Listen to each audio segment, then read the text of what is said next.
U.S. investors are in for a dizzying roller coaster ride today as spooked markets continue to reel from the tariffs the president announced last week. The Dow Jones fell more than 1,000 points after the opening bell, with the S&P 500 and Nasdaq also down. Stocks briefly recovered before plummeting yet again. Meanwhile, Donald Trump has threatened to impose an additional levy of 50% on China, having given Beijing a day to withdraw retaliatory tariffs of 34%. Let's take a closer look at what all of this means for consumers and bring in Abigail Hall. She's an associate professor in economics at the University of Tampa in Florida. Good to have you with us again. Now, those negative numbers on the stock market mean investors are losing money. But what do they mean for ordinary people? Well, for many ordinary people who have investments in markets, this certainly is not a good day. People have been actively avoiding looking at their retirement accounts, myself included. But even for those individuals who maybe don't have investments in the stock market, this gives us some really important insights into what investors are thinking and how investors are feeling about these contemporary policies, which ultimately has impacts for people in things like jobs and also what we might anticipate in terms of goods and services. You mentioned the pensions that are tied to the stock markets, and many people in the United States have that. How are the losses we're seeing impacting retirees already today? So this is really going to depend on what type of pension people have. So there's what's called a defined benefit pension, where essentially the pension or the employer through who you receive the pension agrees to pay a particular percentage of your salary. And then there's what's called a defined contribution pension. And those are directly tied to the movements of the stock market. So the value of someone's pension increases or decreases depending on how the markets move.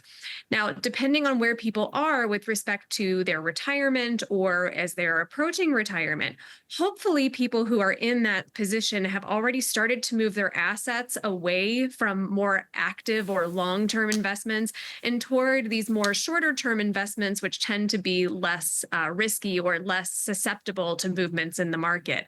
But certainly for individuals who are invested, this is not a good thing for people's portfolios. Let's turn to the tariffs themselves now. How much of those do you expect to be handed down to consumers? I expect a great deal of these to be passed on to consumers. Now, for particular products, it's going to depend. So one of the things that we learn in economics is that tariffs, just like any other tax, are not borne equally by the buyers or sellers of products. And there are various things that influence who likely bears the greater burden.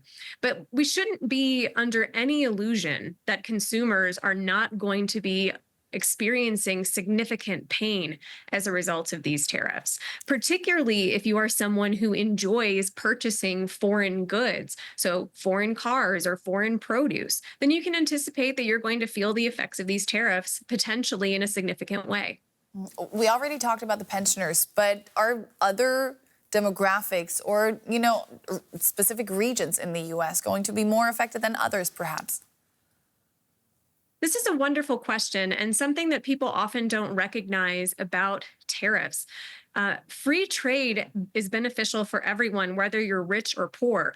But if you're a poorer individual, the cheaper prices and greater variety of goods that come with that free trade disproportionately benefit people of lower incomes. And so if we take the reverse of that, then what we would expect to see and what we do see is that tariffs disproportionately impact people on lower incomes. Those higher prices that result from tariffs simply mean this: people have less money to spend on goods and services. And if you're on a limited or a fixed income, then you can really feel the pinch from these policies. Do you then expect to see a shift in consumer behavior and spending patterns?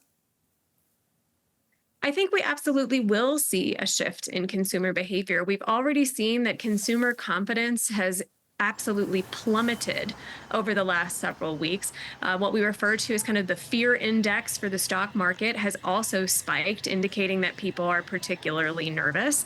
And frankly, with tariffs, one of the things that we'll expect to see is not only higher prices, but more limited choices as foreign producers decide, or it's no longer practical or profitable for them to sell in the US.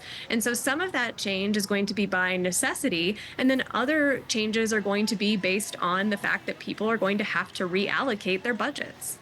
There are fears now that this could push the U.S. into recession and many other countries as well, for that matter. What would a recession mean for Americans? So nobody ever gets excited about a recession, and for a good reason. Recessions come along with things like higher unemployment rates, meaning that it's more difficult for people to find jobs and people are more likely to lose their jobs.